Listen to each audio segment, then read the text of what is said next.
ಹೇಗಿದೆ ಅಂತ ಹೇಳ್ಬಿಟ್ಟು ಎಷ್ಟು ನಮಗೆ ನೀರಿರೋ ಪ್ರದೇಶ ಮಾಡ್ತಾ ಇರೋ ಕಾರಣದಿಂದ ನಾನು ಆ ಜಾಗದಲ್ಲಿ ವಿಡಿಯೋ ಮತ್ತೆ ಅವ್ರಿಗೆ ನಾವು ತೊಂದರೆ ಮಾಡ್ಕೊಳ್ಳೋರ್ಗು ಮರ್ಯಾದೆ ಕೊಟ್ಕೊಂಡು ಅವರಲ್ಲಿ ಒಂದು ಮಾತನ್ನು ತಿಳಿಸ್ಬಿಟ್ಟು ಹೊಸ ಪ್ಲೇಸ್ ಅಲ್ವಾ ಇರುತ್ತೆ ಆ ಲಿಮಿಟೇಷನಲ್ಲಿ ಮಾತ್ರ ನಾನು ಈ ಜಾಗದಲ್ಲಿ ಜೊತೆಗೆ ಯಾರು ಫ್ರೆಂಡ್ಸ್ ಇರಲಿ ಎಷ್ಟು ರಭಸವಾಗಿ ಹೊಡಿತಾ ಇದೆ ನೀರು.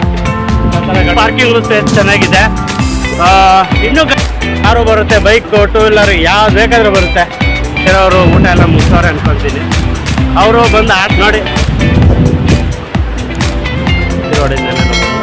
ಗಾಡಿನ ರೈಟ್ ಸೈಡ್ ಆಗ್ತದೆ. ನೀರು ಜೋರಾಗಿ ಹೊಡಿತಾ ಇದೆ. ನೋಡಿ ಈ ಥರ ಇಲ್ಲಿ ನೀರು ಬರ್ತಾ ಇದ್ರೆ ಅಲ್ಲಿ ನೀರು ಅದೇ ತಗೊಂಡು ಆಡ್ಬೋದಾಗಿತ್ತು. ನೀರು ಬೋದ್ರೆ ಅಲ್ಲಲ್ಲಿ ಸ್ವಲ್ಪ ನೋಡ್ಕೊಬೇಕು. ಸೇಫ್ಟಿ ಝೋನು ಹಾಕದೆ ನಾನು ಹಾಕಿದ್ದೆ ತಲಕಾಡಿಗೆ ಸರಿಯಾಗಿದೆಲ್ಲ ಡ್ಯಾಮು ಹೇಗಿದೆ ಎಷ್ಟು ಮಾಡೋಕ್ಕೆ ಹೊಡಿತೈತೆ. ಸಿಕ್ಕಾಪಟ್ಟೆ ಎಫೆಕ್ಟ್ ಸೌಂಡ್ ಹಂಗೆ ಬರ್ತಾ ಇದೆ. ಈ ಎಡ್ಜಲ್ಲಿ ನಾವು ನೋಡ್ತಾ ಇದ್ದೀರಿ ತುಂಬ ದೂರ ಹೋಗಕ್ಕೆ ಹೋಗ್ಬಾರ್ದು, ಅದು ಮಾತ್ರ ಹೇಗೆ ಫೋರ್ಸು ಇದೆ. ಈ ಜಾಗದಲ್ಲಿ ಫೋರ್ಸ್ ಕಮ್ಮಿ ಯಾಕಂದರೆ ಇದು ನೀರಲ್ಲಿ ಇಳಿಬೋದು. ಹೇಗಿದೆ ನೋಡಿ ಎಲ್ಲಿಗೆ ಮುಕ್ತಾಯವಾಯಿತು ಈ ಜಾಗ.